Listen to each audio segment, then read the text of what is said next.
आप इसको अपने आप स्टार्ट नहीं कर सकते और अपने आप बंद भी नहीं कर सकते। हम लोग मेडिसिन बेसिकली थायराइड हार्मोन को कम करने के लिए या फिर उसको कंट्रोल करने के लिए स्टार्ट करते हैं। हेलो एवरीवन, आज हम बात करेंगे थायराइड हार्मोन के बारे में। बेसिकली काफ़ी लोग आप सुनते होंगे मेरे को थायराइड हो गया है, मेरे को थायराइड का प्रॉब्लम है, बट एग्जैक्टली थायराइड होता क्या है? चलिए इसको देखते हैं, इसको समझने की कोशिश करते हैं। देखिए क्या होता है ना, थायराइड के बारे में आप लोगों को सुनोगे कि मेरे को ना आजकल बहुत थकान रहती है, अरे यार मेरे तो बाल गिर रहे हैं बहुत ज़्यादा, मेरा पता नहीं वेट अचानक से गिरता जा रहा है या फिर मेरा वेट अचानक से बढ़ गया है, मुझे पूरी बॉडी में अपने स्वेलिंग सी लगती है, मुझको नींद प्रॉपर नहीं आ रही। अगर आपको ऐसी ऐसी कंप्लेंट्स लग रही हैं और आपने अपने ब्लड टेस्ट कराया है, तो हो सकता है आपको पता चले आपका TSH और T3 और T4 कम हो या ज़्यादा हो। तो आज की हमारी वीडियो में हम ये सारे क्वेश्चंस को सॉल्व करेंगे एंड आपको हम ये बताएंगे एक्चुअली थायराइड का इशू है क्या। हेलो एवरीवन, मैं हूँ डॉक्टर निहारिका और आज हम बात करेंगे थायराइड हार्मोन के बारे में। थायराइड हार्मोन जो बेसिकली हम लोग बात करते हैं, थायराइड एक ग्लैंड है जो हमारी नेक में यहाँ पे होता है, बटरफ्लाई शेप का, और वो यहाँ से जो है हार्मोन सिक्रीट करता है। ये बेसिकली टू हार्मोन सिक्रीट करता है, T3 एंड T4। अच्छा, अब आपने सोचोगे कि मैम आपने तो TSH भी बोला था, वो कहाँ से सिक्रीट होता है? जी, TSH का फुल फॉर्म है थायराइड स्टिमुलेटिंग हार्मोन, और ये हमारी ब्रेन में एक छोटा सा पिट्यूटरी ग्लैंड है, उससे रिलीज होता है। वो रेगुलेट करता है कि हमारा थायराइड ज़्यादा सिक्रीट हो या कम।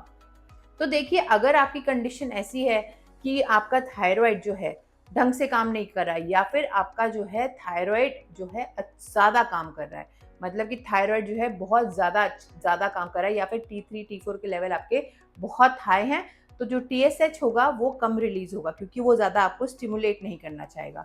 लेकिन वहीं पे अगर आपके थायराइड जो है, जो हॉर्मोन्स हैं, वो अच्छे से रिलीज नहीं कर रहा है, तो वहाँ पे TSH हाई हो जाएगा।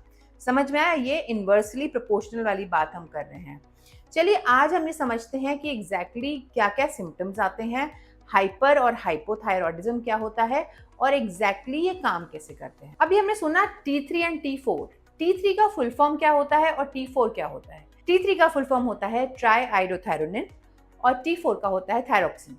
ये जो होते हैं हॉर्मोन्स हमारी बॉडी वेट, हमारे बालों को, हमारी स्लीप साइकिल को, हमारे मेटाबॉलिज्म को, हमारी एंग्जाइटी को, हमारे हार्ट रेट को, हमारी पूरी बॉडी के काफ़ी सारे मेटाबॉलिज्म को जो है कंट्रोल करते हैं। तो कई बार ऐसा होता है कि या तो ये बढ़ जाते हैं या फिर कम हो जाते हैं। अब इन दोनों के अलग अलग सिम्टम्स हैं। अब हम इनके सिम्टम्स को समझते हैं। तो हम पहले बात करते हैं हाइपोथायरॉयडिज्म के बारे में। हाइपो मतलब कि कम, और थायरॉयडिज्म मतलब थायराइड ग्लैंड कम काम कर रहा है। इसका मतलब हमारा जो है थायराइड कम जो है हार्मोन सेक्रीट कर रहा है। इसके सिम्टम्स हम समझते हैं। देखिए, इसमें सिम्टम्स हमारे क्या होते हैं? हमारी बॉडी में सूजन आना शुरू हो जाती है, हमारा वेट गेन शुरू हो जाता है, हमारे बाल जो है झड़ना स्टार्ट हो जाते हैं, हमारी स्किन जो है वो ड्राई होने लग जाती है, पीरियड्स भी इरेगुलर होने लग जाते हैं। आपको ऐसा लगता है कि हमारा जो मेटाबॉलिज्म है वो ढंग से काम नहीं कर रहा। कई बार आपको कॉन्स्टिपेशन तक की कंप्लेन आप करने लग जाते हैं। तो ये सिम्टम्स होते हैं हमारे हाइपोथायरॉयडिज्म के। अब हम देखते हैं हाइपर थायरॉयडिज्म क्या होता है। देखिए, हाइपर का मतलब होता है ज्यादा। इसका मतलब हमारा जो हाइपर मतलब कि ज्यादा कर रहा है थायराइड ग्लैंड काम।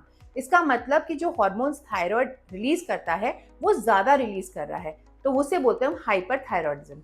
इसके सिम्टम्स आप देखेंगे हाइपो से बहुत ही अलग है।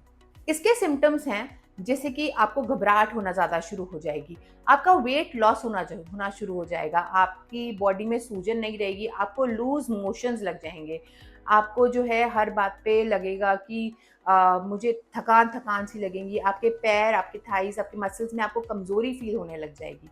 तो ये सिम्टम्स हैं आपके हाइपरथायरॉयडिज्म के। तो हम अब देखिए ब्लड टेस्ट कराते हैं जब भी, तो हम तीन चीज़ें देखते हैं, TSH, T3 एंड T4। अब इसको हम समझने की कोशिश करते हैं कि हम ये कैसे डायग्नोज करते हैं कि हमारा हाइपोथायरॉयडिज्म हो रहा है कि हाइपरथायरॉयडिज्म हो रहा है। देखिए, कई बार अगर आप देखेंगे तो आप देखेंगे TSH की वैल्यू अगर हाई है, मतलब TSH आपका हाई है और T3 एंड T4 लो है, इसका मतलब हाइपोथायरॉयडिज्म हो गया। और वहीं पे इसका अगर हम ऑपोजिट देखते हैं कि आपका जो TSH है वो लो है और T3 एंड T4 आपका हाई है, तो वो हाइपरथायरॉयडिज्म हो जाता है। बेसिकली इसी चीज़ से हम हाइपर एंड हाइपो में डिफरेंशिएट करते हैं। इसकी कई बार अलग अलग चीज़ें भी हो जाती हैं। कई बार होता है T3 बड़ा हुआ होता है, T4 कम हो रखा होता है, तो वो हम जो डॉक्टर्स हैं हम लोग अपने आप उस चीज़ को एनालाइज करते हैं सिम्टम्स को देख के एंड उसके अकॉर्डिंगली हम मेडिसिन स्टार्ट करते हैं। हम लोग मेडिसिन बेसिकली थायराइड हार्मोन को कम करने के लिए या फिर उसको कंट्रोल करने के लिए स्टार्ट करते हैं। तो इसमें जो मेडिसिन होती हैं वो हमेशा फिजिशियन की कंसल्टेशन पे ही ली जाए, अपने आप से ना शुरू करी जाए और अपने आप से कभी छोड़ी भी ना जाए। बिकॉज देखिए ये बहुत ही इंपॉर्टेंट हार्मोन है, आप इसको अपने आप स्टार्ट नहीं कर सकते और अपने आप बंद भी नहीं कर सकते। Always a doctor's prescription is required और हमेशा डॉक्टर की कंसल्टेशन के बाद ही कोई मेडिसिन स्टार्ट करें जो आपके थायराइड हार्मोन के लिए हो और उनके बाद ही वो बंद करें अगर उनको ठीक लगे तो। अब हम देखते हैं इसके रीजंस क्या हैं। देखिए रीजंस हाइपर या हाइपोथायराइड के जो इश्यूज हैं, काफ़ी बार लोगों को हैशिमोटो सिंड्रोम हो जाता है जो कि बेसिकली ऑटो इम्यून डिसऑर्डर है। बेसिकली होता क्या है, ये बॉडी जो है आपकी एंटीबॉडीज अगेंस्ट थायराइड बनाना शुरू कर देती है, दैट इज हैशिमोटो। अदरवाइज जैसे आयोडीन की डेफिशिएंसी से भी आप देखेंगे गॉइटर हो रहा हो तो वो भी काफ़ी सारी इश्यूज से आपको होने लग सकता है। कुछ मेडिसिन की वजह से भी ऐसा होता है और प्रेगनेंसी में भी काफ़ी लोगों को थायराइड के इश्यूज होने लग जाते हैं। अब हम देखते हैं कि थायराइड अब हमें पता चल गया कि हमारे को हो गया है और हम इस चीज़ को अगर अवॉइड करना चाहते हैं या फिर हमें थायराइड पता चल गया तो हमें क्या चीज़ें नहीं खानी है, हमें क्या चीज़ अवॉइड करनी है अपनी डाइट में। देखिए जो चीज़ें हम अवॉइड करनी है अपने थायराइड हार्मोन के लिए या फिर थायराइड ग्लैंड को सही रखने के लिए वो है हमारी बेसिकली कॉलीफ्लावर। जी हाँ, गोभी, ब्रोकली, कैबेज उस फैमिली की जो होती हैं उनको हमें अवॉइड करना है। उसके साथ साथ हमें अवॉइड करना है कैफीन इनटेक, सोया इनटेक, ग्लूटेन हो गया आपका, जो है शुगरी ड्रिंक्स हो गया, आपको जंक फूड है, आपको थोड़ा लाइफस्टाइल में भी चेंजेस लाने पड़ेंगे।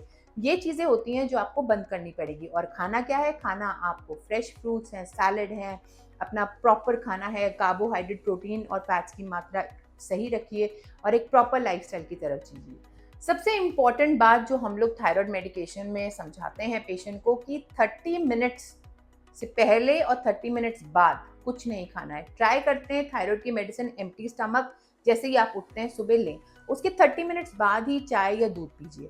देखिए अगर आपको आज की वीडियो समझ में आई है तो आपको ये समझ में आ गया होगा कि थायराइड हार्मोन क्या है, थायराइड ग्लैंड क्या है, हाइपर थायराइडिज्म क्या होता है, हाइपोथायराइडिज्म क्या होता है। आप अपनी ब्लड टेस्ट की रिपोर्ट को थोड़ा समझ सकते हैं और डॉक्टर के पास बात कर सकते हैं कि देखिए मेरा थायराइड के इश्यूज आ रहे हैं और मुझे इसके लिए दवाइयाँ स्टार्ट करनी है।